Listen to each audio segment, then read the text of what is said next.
LA 한인타운에서 노숙자를 상대로 한 불법 서브리스가 기승을 부리고 있습니다. 아파트에서는 마약 거래와 매춘까지 이뤄지고 있습니다. 이번 주말 NFC 챔피언 결정전 등 빅게임이 잇따라 LA에서 치러지게 됐습니다. 오미크론으로 침체된 LA 한인 경제도 대형 이벤트 개최에 따른 반짝 특수를 기대하고 있습니다.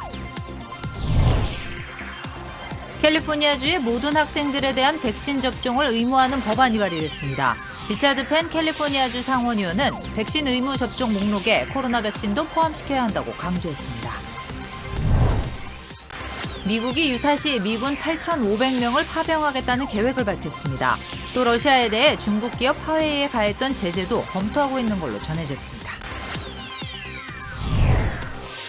긴축 공포에 더해 우크라이나 사태 긴장감이 고조되면서 오늘 뉴욕 증시는 한때 급락했습니다.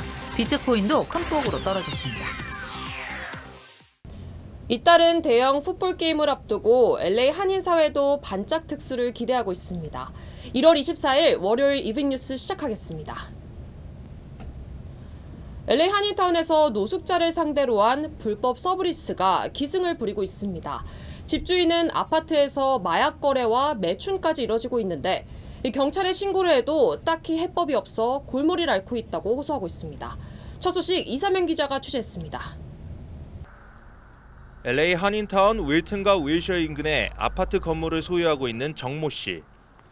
건물주 정모 씨는 렌트를 준 싱글 유닛에서 세입자를 제외하고 추가로 노숙자 4명이 거주하고 있는 사실을 최근 확인했습니다. 6개월 전 입주한 세입자가 노숙자에게 소액을 렌트를 받고 서블리스를 준 겁니다. 보통 저녁에 한 2~3명 끌어들 때도 있고 4~5명까지 끌어들 때도 있고 나중에 다른 애들을 이렇게 아는 사람들 통해서 물어봐도 걔들이 원래 노숙을 하던 사람들이라고 이야기를 해요. 정 씨는 노숙자가 거주하고 있는 세대에서 마약 판매와 매춘 행위까지 이루어지고 있다고 강조했습니다. 한인타운에 위치한 아파트에서 세입자가 노숙자에게 서블리스를 주는 사례가 적지 않게 발생하고 있다고 정 씨는 설명했습니다. 친구가 이야기하는 아파트가 우리하고 똑같은 상황이고 엄청 끌어들이는 거죠. 문 들어가는 입구를 발로 찼는지 뭘로 때렸는지 벗어났어요. 인근 주민들은 타운에서 노숙자가 급증하는 상황에서 아파트 건물에 불법 입주하는 것에 대해 우려를 나타냈습니다. 마약 장사예요. 저는 좀 알고 있거든요. 그런 게 우리 바로 생활 옆에 우리 옆집에 살고 있다 그러면 어떻게 우리가 여기서 맘 놓고 살고 애들 교육을 어떻게 시키고 우리가 사업은 어떻게 계속하겠습니까? 이건 말이 안 됩니다. 경찰에 신고를 해도 퇴거 명령 절차를 밟으라는 말만 경찰은 반복하고 있습니다. LA 지역에서 노숙자촌 철거가 이루어지면서 노숙자 거주지와 관련한 문제가 수면 위로 떠오르고 있습니다.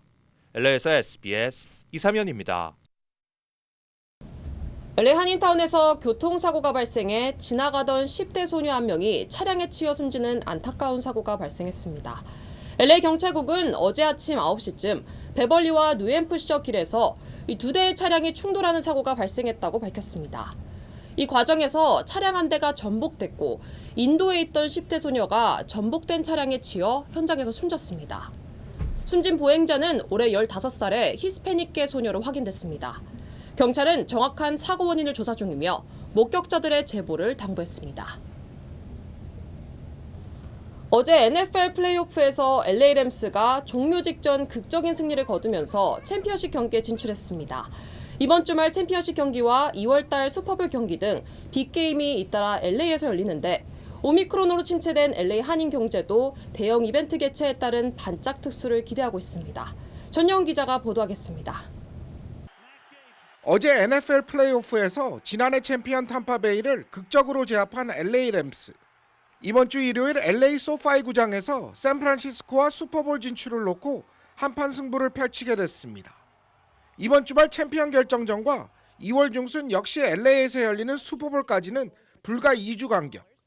특히 한인타운과 가까운 소파이 구장에서 경기가 열리는 만큼 경제 파급 효과를 기대하고 있습니다.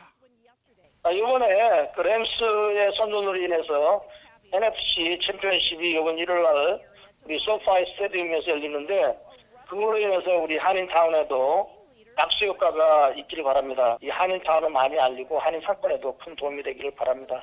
실제로 지난해 말 같은 장소에서 개최된 BTS 콘서트 기간 타인종의 한인타운 방문은 급증했습니다. 식당과 소매업소들이 밀집한 한인타운인 만큼 반짝 특수까지 예상하고 있습니다.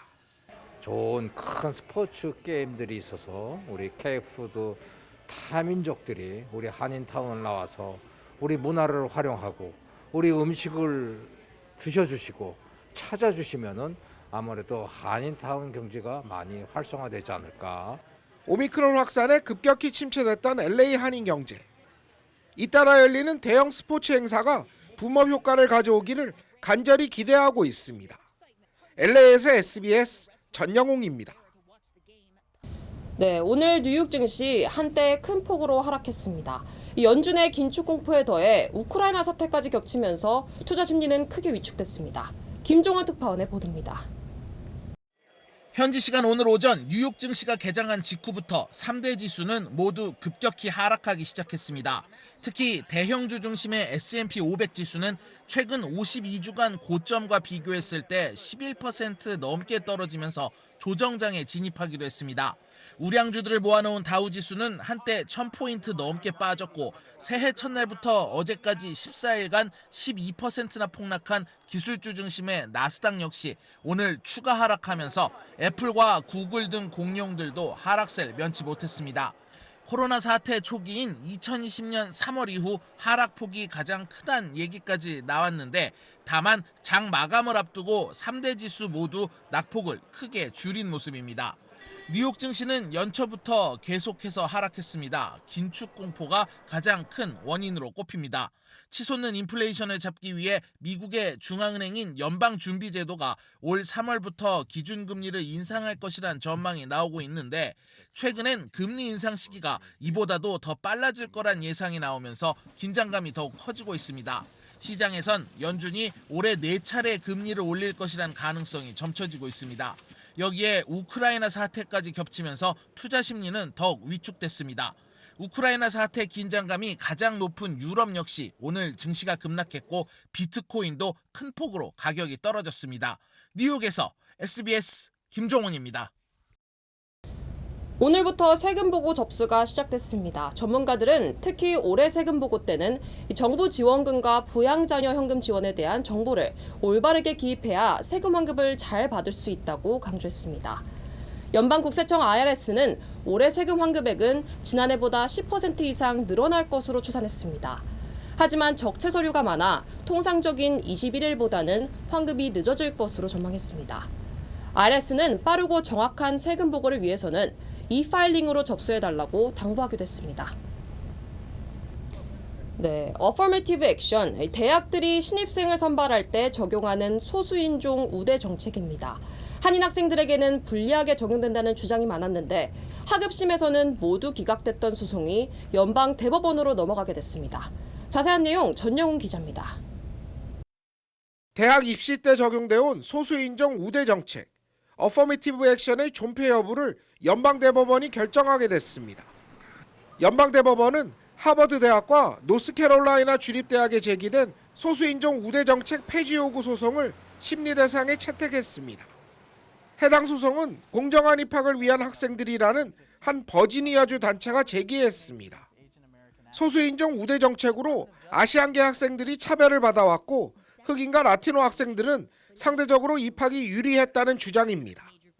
이미 소송은 하급심에서 모두 기각되기도 했습니다.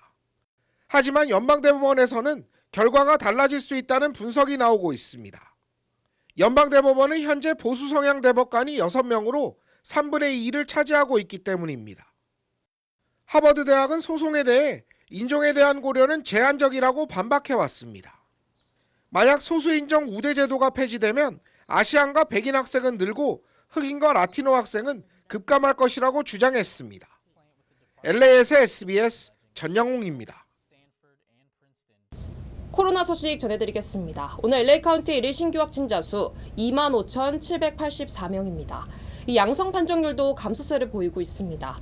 오는 4월쯤에는 엔데믹이 올 거라는 긍정적인 전망이 계속해서 나오고 있습니다. 이사면 기자입니다. 코로나 감소세가 뚜렷하게 나타나고 있습니다. LA 카운티 보건국은 코로나19 신규 확진자가 25,784명 발생했다고 밝혔습니다. 지난주 카운티 내에서 코로나 신규 확진자가 3만대 후반에서 4만 선을 유지하다가 3만 명 아래로 내려간 겁니다. 전국적인 코로나 신규 확진자도 최대 80만 명 선에서 60만 명 선으로 떨어졌습니다. 보건당국은 지난 14일 80만여 명으로 정점을 찍은 후 열흘 만에 10만 명 이상 급감했다고 발표했습니다. 미국 전염병 관리 최고 책임자인 앤서니 파우치 박사는 오미크론은 2월 중순에는 정점에 도달해 보다 뚜렷한 감소세를 보일 것이라고 강조했습니다. 오미크론이 2월 중순 정점을 찍고 4월부터는 풍토병으로 바뀌게 될 것으로 전문가들은 내다봤습니다. LA에서 SBS 이삼현입니다. LA 통합교육부가 학생들에 대한 마스크 규정을 강화했습니다. 첫 마스크 착용을 전격 금지시킨 겁니다. LAUST는 오늘부터 학생들은 야외에서도 첫 마스크가 아닌 밀착용 마스크를 착용해야 한다는 지침을 발표했습니다. 수술용 마스크나 N95 같은 고품질 마스크만 착용해야 하며 학생이 요구할 경우 학교가 제공해야 합니다. LAUST는 코로나 감염 비율은 떨어지고 있지만 보건국의 지침에 따라 안전한 교육 환경을 위해 지침을 강화했다고 강조했습니다. 캘리포니아주는 모든 학생들에 대한 코로나 백신 접종 의무화를 추진하고 있습니다. 세크라멘토를 지역구로 하는 리차드 펜 캘리포니아 주 상원의원은 모든 초중 고교생들의 코로나 백신 접종을 의무화하는 내용의 법안을 소개했습니다.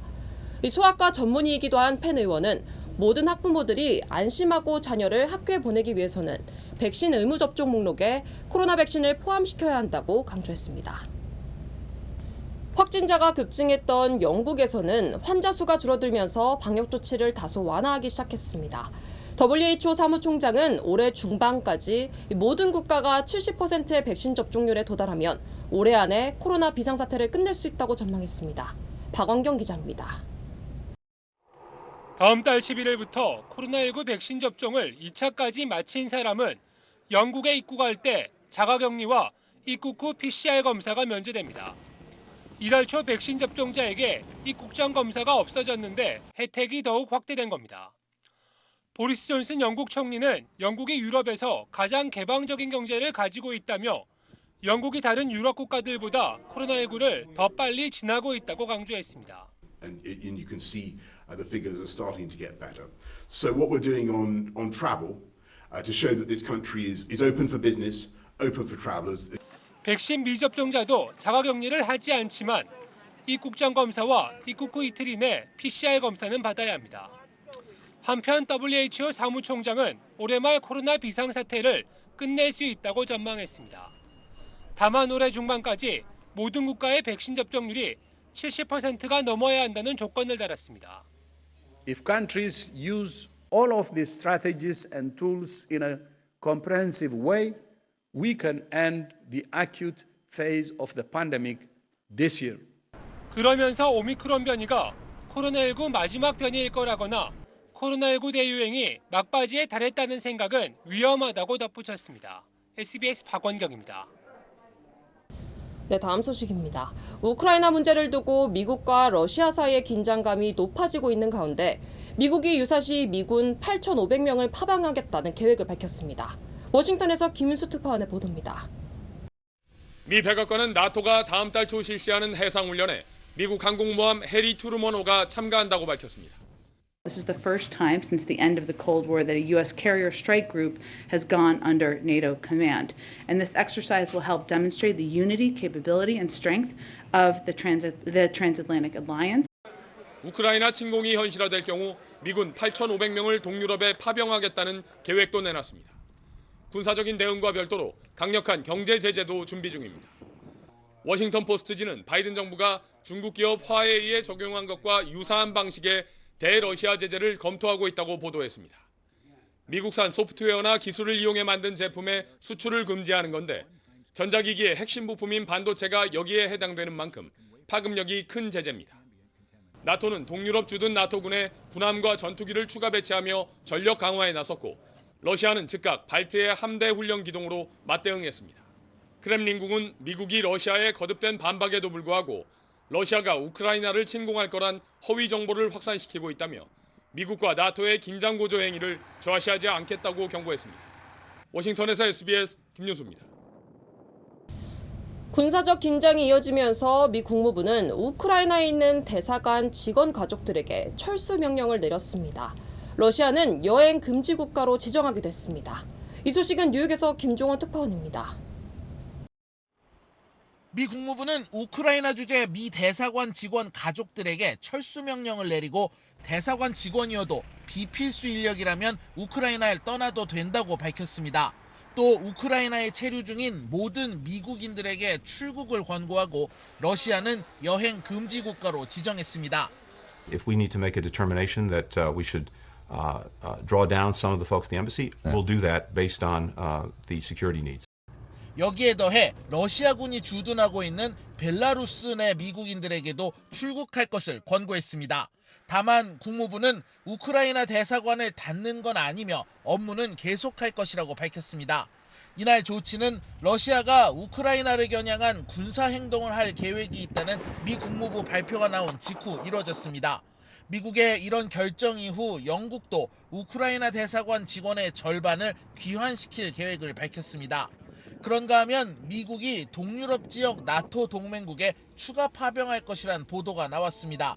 If a single additional Russian force goes into Ukraine in an aggressive way, as I said, that would trigger a swift, a severe, and a united response from us and from Europe. 바이든 대통령은 불과 얼마 전 국내외 비판에도 아프가니스탄에서 미군을 철수한 만큼 이번 우크라이나 사태에 미군을 배치하는 안을 끝까지 피하려 했던 것으로 알려졌습니다. 하지만 상황이 악화되면서 결국 이번 주 미군 파병을 결정할 것이란 분석이 나오고 있습니다. 뉴욕에서 SBS 김종원입니다. 러시아는 8년 전 우크라이나 크림반도를 침공해서 무력으로 병합했던 바가 있습니다. 당시에는 러시아와 서방의 군사 충돌로까지는 이어지지 않았는데 이번에는 어떨지 이 부분은 김영하 기자가 짚어봤습니다. 이번 사태의 표면적인 계기는 우크라이나의 나토 가입 추진입니다. 하지만 그 뒤엔 중국의 급부상 이후 요동치는 국제 질서와 미중 갈등이 있습니다. 미국은 러시아가 주적이 아니거든요. 중국이 주적이기 때문에 유라시아에서 중국이랑 러시아 이 두 국가를 갖다가 상대하기에는 지금 버거운 어떤 그런 상황이에요. 실제 미국이 군사 행동에 나서기는 쉽지 않다는 뜻입니다. 천연가스의 30% 가까이를 러시아에 의존하고 있는 유럽도 전면 충돌은 큰 부담입니다. 남은 건 경제 제재 카드지만 경제 제재는 이미 8년 전 러시아의 크림반도 침공 때 별 효과가 없다는 게 확인됐습니다. 결국 서방은 러시아와 협상을 통해 절충안을 찾을 가능성이 높다는 게 전문가들의 대체적인 견해입니다. 미국 입장에서는 우크라이나의 나토 가입 포기를 선언할 수는 없을 겁니다. 다만 나토 가입 유예를 합의할 수는 있을지 모르겠습니다. 지난 22일 미러 외교수장이 만난 제네바談판이 소득 없이 끝났는데도 양측이 추가 협상을 이어가기로 한 이유입니다. 그러나 외교전이 지속되는 동안에도 군사적 긴장은 피할 수 없을 것으로 전망됩니다. 양국의 협상력 강화를 위해서 군사력 현실은 지속될 것이기 때문에 어느 정도의 긴장 조성은 불가피하다고 봅니다. 그 과정에서 분리주의 세력의 근거지인 우크라이나 동부 지역 등을 중심으로 소요 사태나 국지전 가능성은 배제할 수 없다는 게 전문가들의 의견입니다. SBS 김영화입니다. 베이징 동계올림픽이 열흘 앞으로 다가왔습니다. 선수촌에는 각국 선발대가 속속 도착하고 있는데 이 참가 선수단에서 첫 코로나 확진자가 나오는 등 방역에 대한 우려는 여전합니다. 베이징에서 송욱 특파원이 보도합니다. 베이징 동계올림픽 개막식이 열릴 국가체육장 위로 화려한 불꽃놀이가 펼쳐집니다. 형형색 색의 의상을 입은 개막식 공연 출연진들도 막바지 예행 연습에 한창입니다. 就可以感受到全国人民的一个连接，而且通过这一次表演也能激起了我的爱国情怀。 모레 정식 개장을 앞둔 선수촌은 손님 맞이를 시작했습니다. 베이징과 장저코, 옌칭 등 세 곳의 선수촌엔 중국과 미국, 영국 등의 선발대가 입촌했습니다. 올림픽 기간 전 세계 15,000명의 방송과 취재 인력이 이용할 메인 미디어 센터도 24시간 운영에 들어갔습니다. 개막이 코앞으로 다가온 가운데 코로나19 방역에 대한 우려도 커지고 있습니다. 그제 입국한 올림픽 관계자 500여 명 가운데 4명이 확진 판정을 받았는데 1명이 선수단으로 확인됐습니다. 첫 선수단 확진 사례인데 국적과 함께 선수인지 선수단 관계자인지는 공개되지 않았습니다. 올림픽 조직위원회는 지난 4일부터 중국에 입국한 올림픽 관계자 3천여 명 가운데 모두 78명이 코로나19에 확진됐다고 밝혔습니다. 43명은 공항검사에서 35명은 외부와 접촉을 엄격히 차단하는 별도의 방역 구간인 폐쇄루프 내에서 발견됐습니다. 최근 40여 명의 누적 확진자가 발생한 베이징시는 펑타이구 주민 200만 명에 대해 PCR 검사를 한 데 이어 기침약과 해열제 등을 처방받은 사람은 72시간 내에 검사를 받으라고 지시했습니다. 베이징에서 SBS 송욱입니다. 밤 10시까지 여는 대규모 코로나 검사소가 베벌리힐스 지역에 들어섭니다. 전국의 각 지역 주요 한인사회 소식을 이원정 기자가 종합했습니다. LA 지역에 대규모 코로나19 테스트 센터가 들어섭니다. 베벌리힐스시는 캘리포니아 주정부와 함께 산타모니카 블루버드의 상업용 몰의 야외 주차장에 대규모 코로나 테스트 센터를 운영하며 시간은 오전 6시부터 밤 10시까지 계속된다고 밝혔습니다. 코로나 확산으로 원격 수업을 연장했던 USC가 오늘부터 대면 수업을 재개했으며 UCLA는 다음 주부터 대면 수업을 시작합니다. USC와 UCLA는 카운티 내 확진자 수 감소와 지난달 발표된 새로운 캠퍼스 코로나 검사, 백신 부스터샷 의무화 등으로 대면 수업을 재개한다고 밝혔습니다. 어제 남가주와 중가주에서 규모 3.0 이상의 지진이 발생했습니다. 연방지질조사국은 어제 낮 12시 57분 리버사이드 카운티 라퀸타에서 약 12마일 떨어진 지점에서 규모 3.4의 지진이 발생했으며 어제 오전 8시 53분 중가주 홀리스터에서 약 12마일 떨어진 지점에서 규모 3.2의 지진이 발생했다고 밝혔습니다. 크리스피 크림이 전국적인 혈액 부족 사태에 도움을 주기 위해 헌혈자에게 무료 도넛 한 박스를 제공합니다. 크리스피 크림 체인점은 이번 주 미 적십자사에 헌혈한 사람들에게 오리지널 글레이즈 도넛 12개 한 박스를 제공한다고 발표했습니다. 적십자사는 최근 10년 내 최악의 혈액 부족 사태에 직면해 있으며 2020년 3월 팬데믹 이후 헌혈이 10% 감소했다고 설명했습니다. 뉴멕시코 주지사가 코로나로 인해 학교 교사들이 부족하면서 대체 교사 면허 취득을 등록했습니다. 미셸 루앙 그리샴 주지사는 코로나 확자 급증으로 인력 부족이 극심해졌다며 교육 경험은 없지만 다음 주 초등학교에 대체 배치될 것으로 예상된다고 밝혔습니다. 또한 더 많은 사람들이 대체 교사에 등록해 줄 것을 당부했습니다.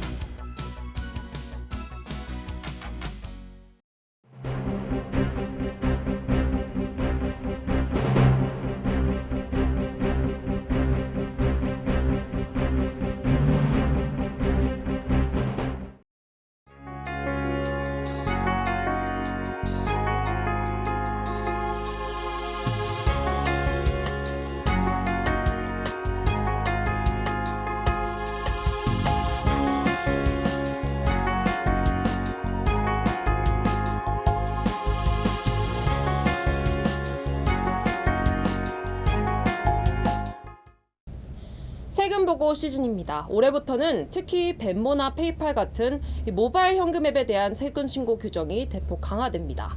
이 앱을 통해 받은 수입이 $600 이상일 경우 국세청에 보고를 해야 합니다. SNS를 통한 상품 판매나 에어비앤비, 또 네일샵 등 한인 미용업계도 요즘 벤모 같은 앱으로 결제를 하는 경우가 많습니다. 나중에 피해 없으시도록 꼼꼼히 확인하시기 바랍니다. 이분 뉴스 마치겠습니다. 시청해주신 여러분 고맙습니다.